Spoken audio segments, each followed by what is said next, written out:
The mysterious disappearances. Once upon a time in a quiet, seemingly ordinary neighborhood, there was a string of mysterious disappearances that left the entire community shrouded in an eerie sense of dread. Nestled between the old oak trees and manicured lawns was a street known as Crescent Lane, where people lived simple, peaceful lives until the disappearances began.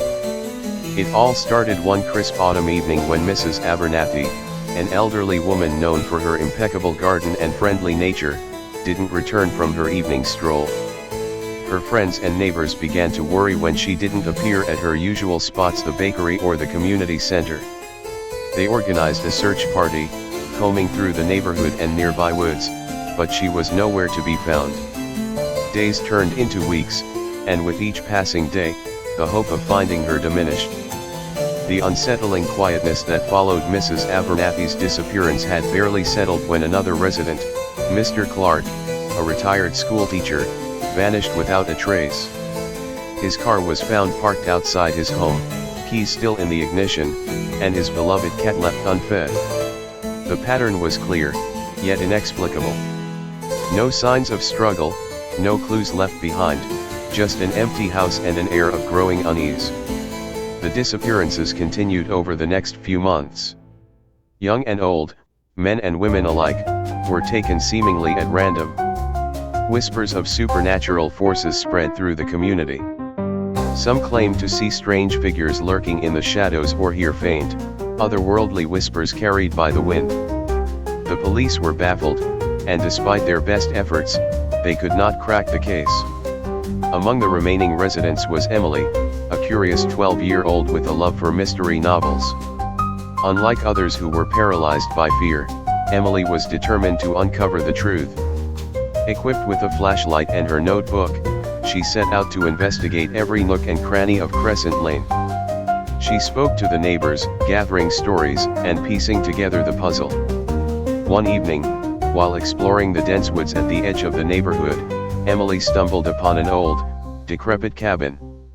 Hidden from view by the overgrowth, it was a place she'd never seen before.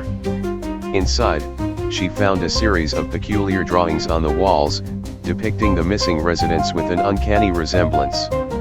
Among the clutter, she also discovered an old journal that belonged to a man named Tobias, an artist who lived in the cabin many years ago. Tobias had written about his nightmares and strange visions, which seemed to eerily match the dates and descriptions of the disappearances. As Emily continued to read, she realized that Tobias believed he had inadvertently summoned something dark and ancient through his art.